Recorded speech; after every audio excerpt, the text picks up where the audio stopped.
Very well, thank you, Eva. So let's introduce Ana Belen. Ana Belén Manzano is a facilitator and a transformational coach who's been working with leaders for over 25 years. She's passionate about learning, growing, and adopting new approaches to help leaders and teams reach long-lasting changes, transformations. Curiosity, open-mindedness, and courage are for her the cocktail of ingredients that allow such transformations. And the model she will present today, if approached with these ingredients, can be mind-shifting for individuals and for teams. Please join me in welcoming Ana Belén Manzano. So thank you very much, Julia, and hello, everybody. Thank you for coming to this session. It will be very brief because we only have half an hour, and I would have tons of things to share with you. Only thing, Julia, please, if you can unpin me, because I see myself big in the middle. I didn't know that, and that disturbs me to see myself in the middle. So if you can... I didn't pin you, you're just spotlighted. So I think that's the way people can see you big. Thank you very much. Thank you very much. So let's go to talking about decision making. I want to share with you the presentation about the consent decision making and the reason why I decided to talk about this topic today. So decision making is a really very broad and complex topic that has been studied from a large variety of perspectives. And today I just want to bring a perspective, another perspective to change our mindset regarding how we take decisions in teams. And this is not a new perspective really, because this approach was adopted by the sociocracy movement on the mid-20th century and then formalized by Gerhard Endenburg in the 1970s. But it is still little known and used, unfortunately, because I find it extremely helpful. And the reason why I decided to talk about taking decisions in teams today is because in my experience working with teams, many of them leadership teams, decision making, I don't know if it's your experience, but is one of the main challenges and pain points. And honestly, the global crisis and uncertainty that there is going on in the last couple of years is making things even worse, or at least this is what my clients refer to me. And the need for speed and adaptation is reinforcing some inefficiencies that there were already there. Some of these, perhaps you relate with them, are that key people is not involved or present in the meetings, or the people talk about things again and again without reaching a decision, or people leave the room thinking that they took a decision and they start talking about the same topic again after a couple of weeks, or the conversations looks more like a brainstorming than a decision making, and probably you could just add more and more inefficiencies of this kind. So in my experience, what happens normally when teams try to reach a decision is that they try as much as possible to reach an unanimity. So they are all agree in their preferences. And if they don't get to that point, then they try to get as much consensus as possible. And here you can see in this slide the different ranges of consensus you can reach. And sometimes what happens is that they are not able to reach the consensus or even to reach the middle point. So at the end of the day, in some cases, the CEO or the team leader needs to step in and take the decision for everyone because the team was not able to do it themselves. So this is what I find very, very frequently in the teams I work with. So the kind of approach that I want to share with you kind of changed these rules. Because in the consent decision-making model that I'm sharing with you, decisions are made only when none of the team members taking part in the discussion has a reasoned substantial objection to that particular decision. And that means that although the name of the process consent decision-making can lead to confusion, the decision is really not taken by consensus, but by the absence of a valid objection. And this is key because it means that deciding by consent means decisions are within the range of tolerance of everyone in the group and not the preferences. And this is the kind of mindset that I want to bring to you today. And let me show it with an image, with a picture. So when we try to reach a consensus, normally the people's mindset is about pushing their own preferences. So look at this circle as our preferences. So they want to be totally happy with the decision. While when we work with the consent decision-making mindset, it's about what is my range of tolerance? Or in other words, can I live with it? So the questions we ask ourselves is if we can live with that decision. So as you can see in the image, the range of tolerance is much bigger than the range of preference. So let's see what does look like when we have a team of 3 people trying to take a decision together. If we work in terms of shared preferences, the area in orange is the area of possibilities for us to get to an agreement and a consensus.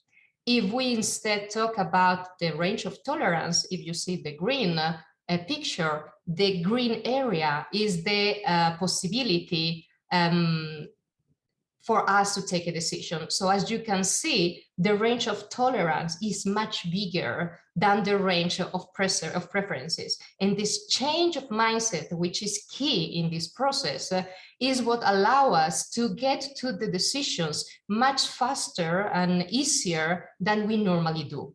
So for doing this, there is a specific process, of course, that allows us in a very easy way to enter in this mindset, which, as you can think, is not so natural to us.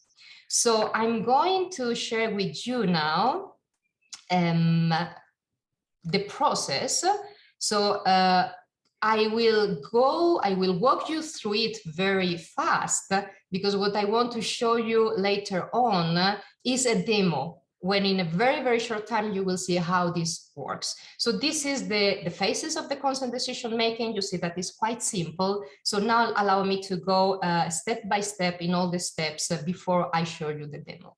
The first step is the presentation, okay? And here is already a key point for this model, because it requires that there is one person proposing the decision to make to the team or to the group who is taking the decision. And it needs to be a very clear and concrete proposal. You can also show 2 or 3 possibilities, but the proposer needs to pick one, the one that he or she thinks is the best one for the team.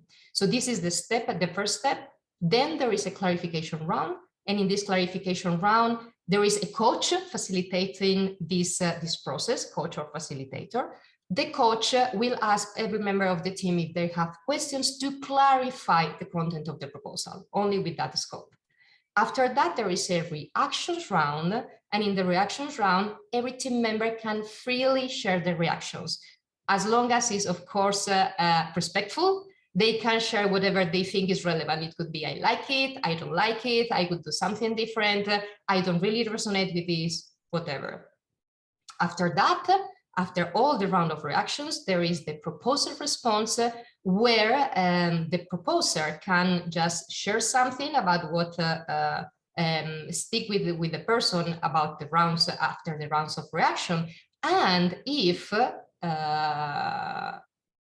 the proposer requires it that it's useful, even change the proposal, taking some of the inputs that received from the participants. After that, there is an objections round. The objections round mean that there's the possibility for the members of the team to object. Object mean I cannot live with it. Because if we come back to the circles that I showed you before, we have the preferences, the range of tolerance. Outside the range of tolerance, that means that I cannot live with that decision. And then I make an objection. But an objection needs to be valid in this process. And there are some specific rules to allow to decide if that objection is valid or not. Because of course, it cannot be my preference. that stops the decision. So after the objections, if there are objections, there is the integration where one objection at a time, the coach facilitator supports in integrating that objection. So important thing, which is the key part of this process, when these objections are valid, we have some rules here. One rule is that the proposal violates the purpose. We come back again to the purpose, which is coming back again and again today.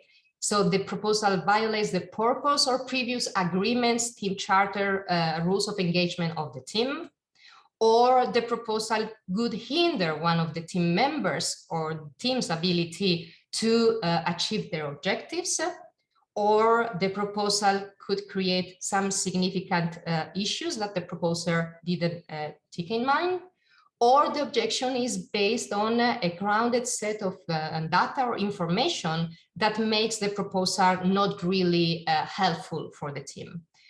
Sometimes, even with these rules, could be difficult to decide if it's a valid objection or not. So when we get to that point, the teams thinks in terms of it is safe enough to try out, knowing that we can revisit anytime. So it's a question that is posed to the team to say, okay, this is the good enough that we are able to reach today. Is it safe enough to go? And then in a couple of weeks or 3 weeks or 1 month, whatever, to sit again all together and to review this decision to decide if it's okay to proceed or not. And this is what sometimes could happen in this process. So this is very, very fast, but the point is that now I'm going to share with you a demo. So you are able to see it live. Of course, it's a simple demo. It will take 9 minutes. I will show you a video that we recorded with my conference angels and Marisa, which are present here today. And we decided to record it because of this, because of the sake of time, because it's very short at the time, and I wanted to make sure that we had time for everything, and also for Q&A at the end, and also for technical issues' sake, because we never know when the technology doesn't allow us to really move on. So just to give you a little bit of context and setup of this demo that you will watch in a while, consider that we are a small leadership team of a medium-large international company. And the members are, as I shared with you, me, Julia, Eva, and Marisa, which you can see here. We are based in Spain. We are having a meeting to decide how to manage smart working in our team in order to make our work effective. And I chose this topic because I find it is quite relevant lately. And in this demo, Marisa took the lead of this topic to decide, to prepare a proposal for the team to decide. So during the proposal, now please, you can share in the chat if you didn't. Okay, you already did it. You shared the CDM process, so you can have it at hand if it can be useful in following the demo, but you will observe that I name every step of the process during the demo, so you can follow where are we during the meeting and during the process. So, hello. I'm happy that we are meeting today to take this decision about how we organize ourselves with the smart working. It took us all some time, but finally we got here. And I think we really need it. So it's good that we will start this conversation. So today is my turn to be the facilitator, as you know. So let's start. Marisa told us she has a proposal to make. She prepared something. So Marisa, share with us your thoughts. Okay, thank you, Ana Belen. Since we've been working from home for the past 2 years, let's try and be as flexible as possible in this conversation. We are required to be physically present in the office 3 days a week. So Ana Belen, can you please show the slides that I sent you before? Yes. Thank you so much. So here's my proposal. So I think we need to be together on Thursday mornings because we have our leadership team weekly alignment meeting. I think also it would be useful to be in the office on Wednesdays, since we all meet our teams. And also, I would like to propose Mondays, because it would be a great way to start the week all together, refocusing on the activities and cross-check deadlines. So, summarizing, my proposal is Mondays, Wednesdays, and Thursdays to be all together in the office physically. Okay, thank you, Marisa. So let's start then with the round of questions to clarify if there is any doubt about your proposal. Julia, let's start with you. I'm wondering about the benefit of starting the week on Monday instead of preparing the following week on Fridays. Well, since we are meeting on Thursdays, probably on Friday we don't have so much to share. Whereas to have the meeting on Mondays, that would allow us to really refocus on the week that begins. Mm-hmm. Thanks. Okay. Eva, do you have any question? Yeah, because I'm not convinced that we really need to be present on Wednesday when we already have the functional alignment meetings. Okay, but that's more a reaction than a question. So remember, we are in the round of questions. So do you have any question for clarification? Clear, thank you. No question, no further question. Okay, good, great. So in my case, as a member of the team, I have a question also. So my question is, Marisa, if you have considered the impact on our teams on being present in the office the days you propose, and not being present on Tuesday when they all have the cross-functional checkpoints with the special projects?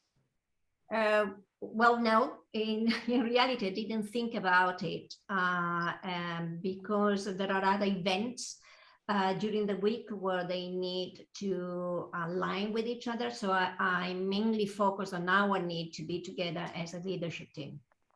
Okay, so you just focus on our needs. Yeah, correct. Okay, okay, clear now. Okay, thank you. Any other question left? No? Okay, then let's move to the round of reactions. And I remind you that in the round of reactions, we share our reactions to Marisa's proposal.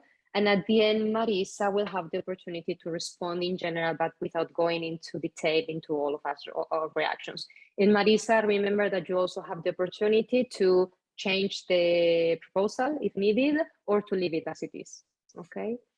So Julia, let's start with you again.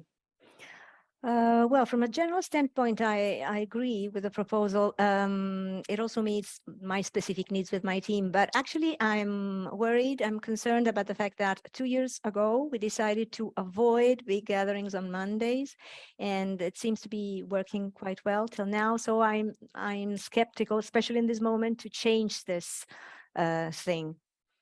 Okay, thank you. Eva, your turn. Okay, we have to come 3 times, but I'm not sure we have to have the 3 days fixed. And I prefer to have some flexibility for one of the days at least, and to adjust it to the team's needs as well.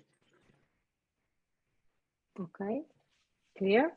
So my reaction on my side as a member of a team again is that in general, I like also the organization that you propose, Marisa, and I really love the idea of starting on Mondays. But I am honestly also worried. I'm not sure about the fact to have 3 fixed days, because it looks to me it's not flexible enough for our needs, I think. So Marisa, now you heard us. It's your turn to respond to the reactions and to reformulate your proposal if needed. Okay, so the main concern that I heard from most of you is having 3 fixed dates in presence in the office. So I guess that we can be a bit more flexible and maybe have 2 fixed days together, and then each of us will decide on the 3rd days in presence according to the different schedule.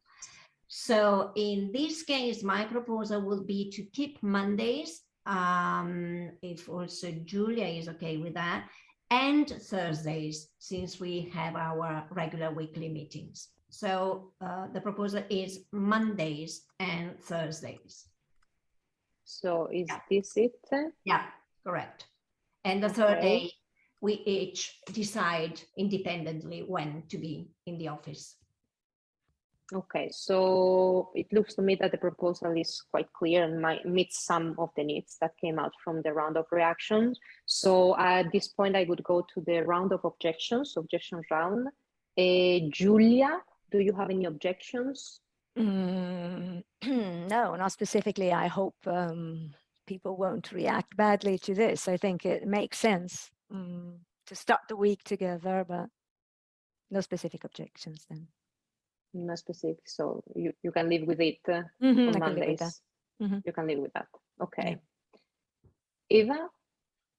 Yeah, I have an objection for Mondays because, you know, we have in my area to meet with the team in the field at least twice a month.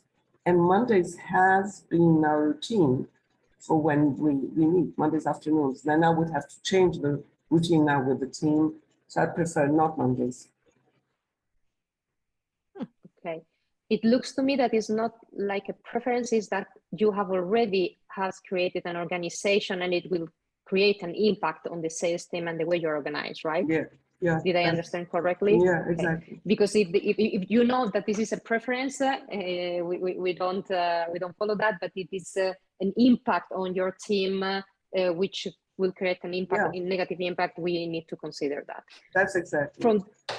So from this point of view, it's a valid objective, okay, because you have already the organization set up with them that is going on from a while and it's working.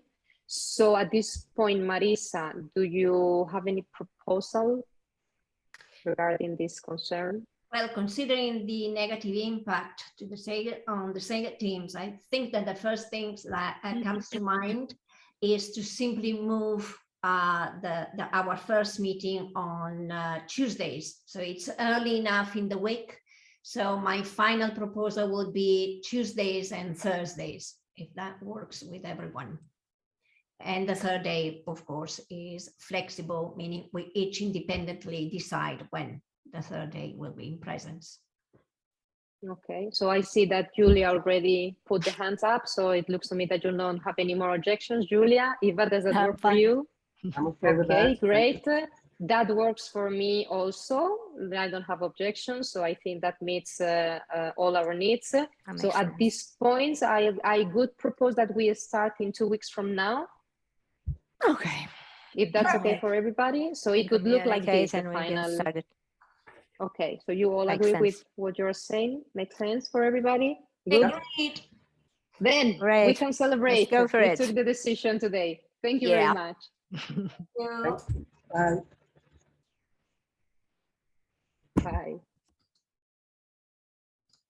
Okay, so I know that this is the perfect team to work with, okay, because there was a little bit of argument, but not so much. The idea was to give you a flavor about how it looked like, and I hope that it was clear. We still have a couple of minutes or 3 for questions. I would like to speak for another half an hour, but just let me know if there is one question or a couple of questions we can address now.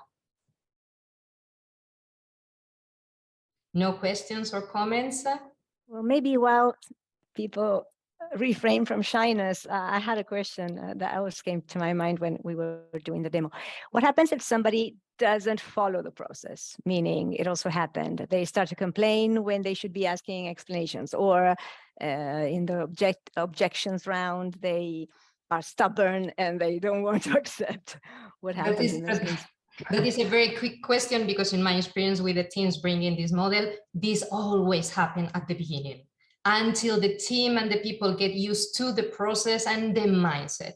So what is very important is that the person who takes the role of the coach and the facilitator stick to the rules and very gently but assertively invite people to stick to the process and correct, as you saw I did with Eva when I told her, okay, now we are in the questions round and not in the clarification round and not in the objections. So this is the important thing, that the coach, but in time is not only the coach guiding the processing, but all the members that self-regulate or support others to regulate.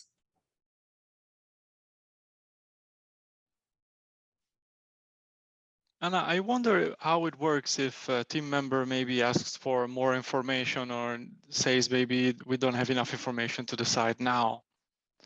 That is another key information, Luca, and this is very important because what happens, what I have seen happening a lot of times, and it helps a lot, is that sometimes to arrive to a point where if the proposer didn't gather enough information from the members of the team ahead, the decision, when you arrive to the point of the reactions, is already pretty clear that there are not all the elements there to take the decision.